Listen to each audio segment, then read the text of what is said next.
राधे राधे। आप सभी का स्वागत है लड्डू गोपाल ऑफ आसी के चैनल में। कैसे हैं आप सभी? आशा करती हूँ कान्हा जी की कृपा से आप सभी अच्छे होंगे। आज की वीडियो में मैं आपको सुनाऊंगी एकादशी के उत्पन्न होने की पौराणिक कथा तथा इस एकादशी का पूजा विधि, महत्व, पारण का समय। तो पूरी जानकारी के लिए वीडियो को एंड तक ज़रूर देखें। अगर आपने हमारे चैनल को सब्सक्राइब नहीं किया हुआ है तो चैनल को सब्सक्राइब करें, बेल आइकन को प्रेस करें। राधे राधे।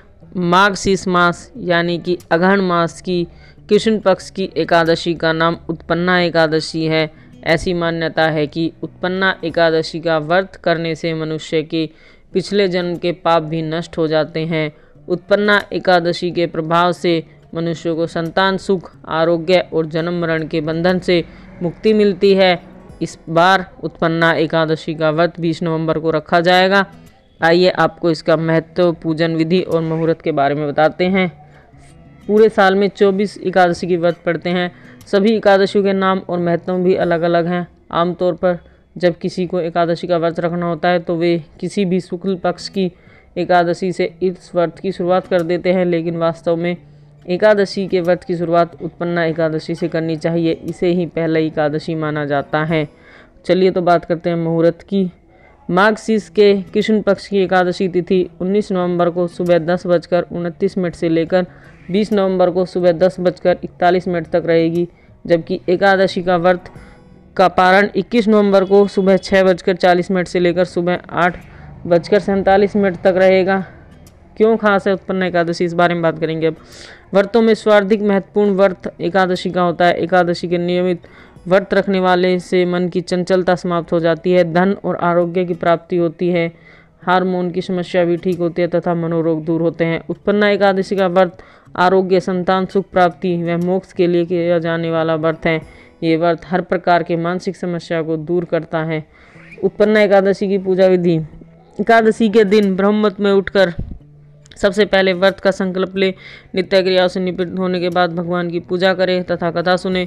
पूरे दिन व्रत में किसी के बुरे कर्म करने वाले पाप दुष्ट व्यक्तियों की संगत से बचे। जाने अनजाने में हुई गलतियों के लिए श्री हरि से क्षमा मांगे। द्वादशी के दिन किसी ब्राह्मण को भोजन कराए, दान दक्षिणा देकर अपने व्रत को समाप्त करे और पारण करे। कहा जाता है कि बिना दान पुण्य के व्रत अधूरा माना जाता है, तो आप एकादशी के व्रत के बाद जरूर से दान करें। आप अपनी सामर्थ्य के अनुसार दान करें।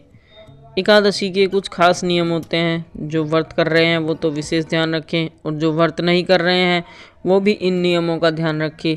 जैसे कि एकादशी के दिन चावल नहीं बनते और ना ही चावल से बनी किसी सामग्री का उपयोग होता है। तो खासकर जो व्रत कर रहे हैं वो तो इन चीज़ों से दूर रहें। दशमी की शाम से ही एकादशी के व्रत के नियम लागू हो जाते हैं। आप एकादशी की शाम को शुद्ध सात्विक भोजन ग्रहण करें। दशमी को ही आप तुलसी दल तोड़कर रख लें। इस दिन आप भोजन में बैंगन या मसूर की दाल खाने से बचें। दशमी तिथि को जो लोग व्रत कर रहे हैं शाम के समय अन्न ग्रहण न करें। अगर आप भोजन करना चाहते हैं तो सूर्यास्त से पहले ही कर लें। एकादशी के दिन भगवान विष्णु की पूजा में भी अक्षत अर्पित न करें। तुलसी में जल न सींचें।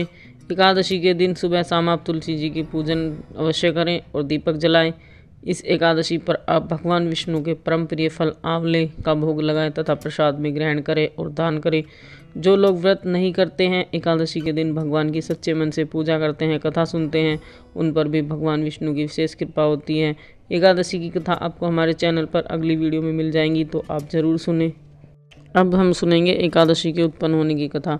कथा के अनुसार सतयुग में एक बार मूर नामक दैत्य था, जिसने इंद्र सहित सभी देवताओं को जीत लिया। वह भी देवता भगवान शिव से मिले तो शिव जी ने देवताओं को श्री हरि विष्णु के पास जाने को कहा। क्षीर सागर में जल में शयन कर रहे श्री हरि इंद्र सहित सभी देवताओं की प्रार्थना पर उठे और मूर दैत्य को मारने चंद्रावती पुरी नगर गए। सुदर्शन चक्र से उन्होंने अनगिनत दैत्यों का वध कर दिया। फिर वे बद्रिका आश्रम की सिंहावती नामक 12 योजन लंबी गुफा में सो गए। मूर ने जैसे ही उन्हें मारने का विचार किया, वैसे ही श्री हरि विष्णु के शरीर से एक कन्या निकली और उसने मूर दैत्य का वध कर दिया। जागने पर श्री हरि को उस कन्या ने बताया, जिसका नाम एकादशी था, बताया कि मूर को श्री हरि के आशीर्वाद से उसने ही मारा है। खुश होकर श्री हरि ने एकादशी देवी को सभी तीर्थों में प्रधान होने का वरदान दिया। इस तरह श्री हरि विष्णु के शरीर से माता एकादशी के उत्पन्न होने की यह कथा पुराणों में वर्णित है। इसीलिए इस एकादशी का नाम उत्पन्ना एकादशी पड़ा। वीडियो अच्छी लगी हो तो लाइक कमेंट शेयर करें, चैनल को सब्सक्राइब करें और बेल आइकन को प्रेस करें, जिससे कि हमारे आने वाली वीडियो की नोटिफिकेशन आपको मिलती रहें। राधे राधे, धन्यवाद। Thank you for watching my video.